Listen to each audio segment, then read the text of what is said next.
We all know the story of Pablo Escobar, through newspapers, from Netflix, through word of mouth, but the chokehold that Pablo and other cartels had on football seems to be an aspect that is kept under wraps, a secret that they don't want us to know. If you go on to enjoy this little documentary, please smash the like button and subscribe to the channel. Let's get back to the video. Pablo Escobar was a notorious Colombian drug lord and leader of the Medellín Cartel, one of the most powerful and dangerous drug cartels in history.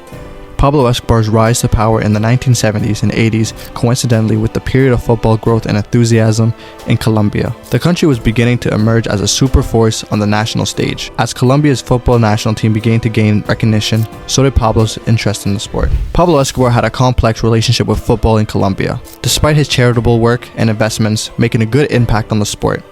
His involvement was tainted by drug money, violence, and corruption. Football teams and other organizations received significant financial backing from the drug cartels, who became wealthy from the sales of illegal drugs. Clubs used the funds to build infrastructure, upgrade facilities, and buy players. Football in Colombia grew and flourished thanks to the financial support, but it was all marred by the fact that the money came from primarily drug sales. Cartels used bribery and threats to try to influence football players.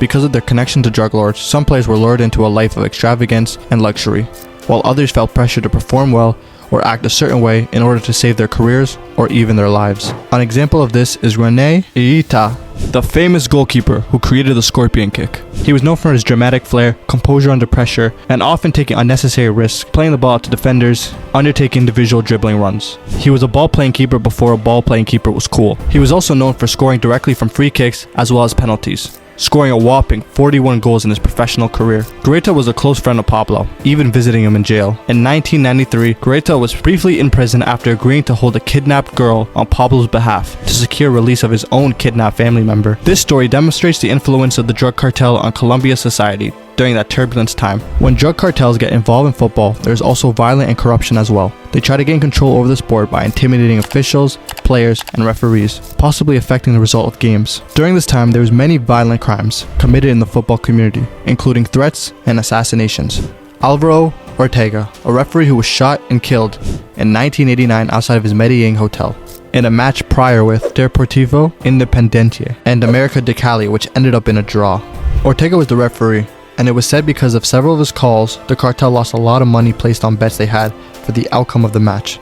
The murder of Ortega gained worldwide attention. Colombia's expulsion from the 1990 World Cup was demanded by the Italian FA, but eventually there was no follow-up. The murder of Andrés Escobar, easily the most famous story. Colombia's national team suffered a string of heartbreaks during the 2094 World Cup, which was hosted in America. Andrés Escobar's own goal in the match against the US stands as one of the most notable incidents. Colombia's early elimination from the competition was facilitated by the own goal. After the World Cup came Escobar's terrible end. He was at the pub in Medellín, Colombia on the evening of July 2nd, 1994, a few days after Colombia was eliminated from the competition. He had a disagreement with several people there.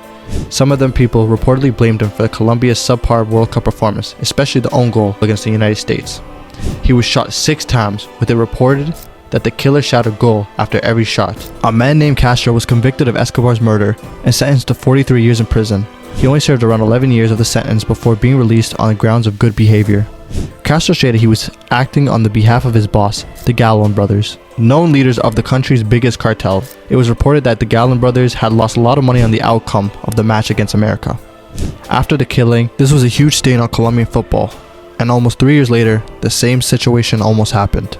Let's take it back to 1998, FIFA's World Cup qualifiers. After 81 minutes, Colombia's Asprita and Paraguay's Chiva Vert both got into a fight and got red cards. Unfortunately, Paraguay won late in the game to make it 2-1 against Colombia.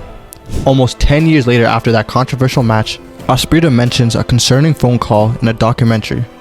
It arrived while he was sitting in the hotel room of the evening of the game. A Colombian hitman asked him for his permission.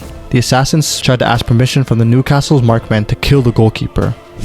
He remembers questioning the man's sanity as he went on to say it would permanently ruin Colombian football, saying what happens on the pitch stays on the pitch. It serves as an unsettling reminder that Colombia's problems, which was fueled by cartels, still pose a threat to the game.